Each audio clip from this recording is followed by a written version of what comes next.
seeing it come to fruition after years of being a homeless team was awesome. I mean, we for years would go down and practice in a city of Boston field with broken glass, and occasionally have to request homeless guys to leave the field. So all of a sudden having this amazing replica of Fenway Park to call your own home and really finally garner a home field advantage was great for program pride. It was great for really revitalizing the alumni base, and it's just been a really big impact for Beacons baseball. Yeah, being the first class was pretty cool. Come in and play at Monan. I remember when it was being constructed and everything, how you'd see each layer go down, like the turf, and then it was like the pellets and then the turf, like the wall went up. And I remember like me and my roommates and all the freshmen back then, like Zog, Joe McGuire and all them, we used to like just always watch it being constructed, and then to actually play on it was even better. Like I remember every time we would take batting practice, we take batting practice and the other team would be walking in from the BCI parking lot and they just all have their phones out just recording the field. So it was pretty awesome. Like there's nothing else like it out there for New England baseball, or maybe even like throughout the country. Remember, it was a little bit cold trying to sneak in an early season game, and I think it was great to have Keith and Charlie, who were so instrumental with getting the project finished, come out and throw out a first pitch. So that was really neat. We had a lot of fans, even though it was cold. I think people were really excited for it, and it was a good ball game. MIT is a really good team. So to come out and win that first one on your home field in a shutout fashion, we had a no into the ninth. I remember the first game Monan being really cold. I guess that's the first thing. But playing MIT that day, it was pretty special just to be like first people there, like be able to play an actual game on it. So. We had that no-hitter bid going into the ninth, and then it didn't really happen. But I remember pitching. It was cool to be a freshman pitching in that first game as well. Being from Massachusetts, Monan was special to me because I mean everyone mostly grows up a Red Sox fan.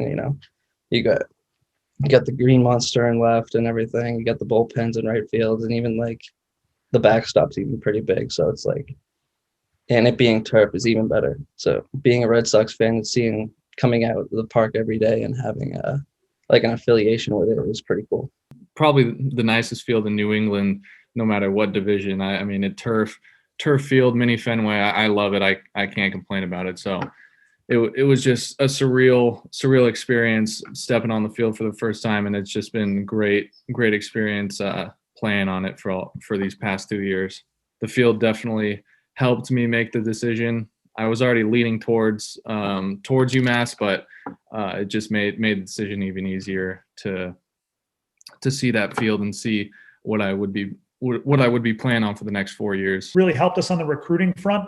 I think when kids come and see a field like Monan Park, I mean, there's not too many Division IIIs that have a $6 million stadium with a state-of-the-art broadcast.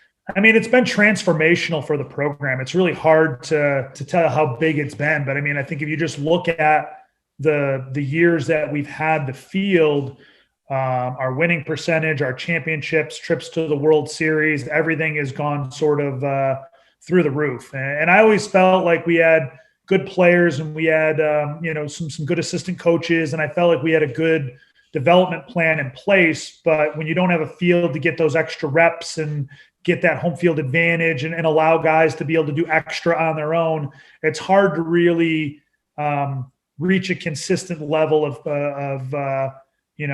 eliteness. And I think that's something that the field has allowed us to be one of the top teams in the country in New England sort of year in and year out since we've had it.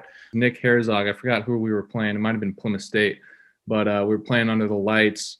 And he just hit an absolute bomb over the fence. Would have been out at Fenway, no doubt. It was probably 400 left field. So it was just an absolute bomb that got lost in the lights. And you see those kind of hits at Fenway that they say get lost in the lights. And that was truly one of the big hits that you see at Fenway Park. It's been really great in terms of seeing the impact it's had on the players, seeing the positive impact it's had on the UMass community in general, because I think whenever you invest in facilities, it brings a sense of pride to the whole campus community. So I think that's been great to be part of sort of the ever-changing face of UMass Boston, is having a, maybe the premier baseball facility in the area has been great, along with new buildings on campus. So it's been outstanding. I feel super fortunate.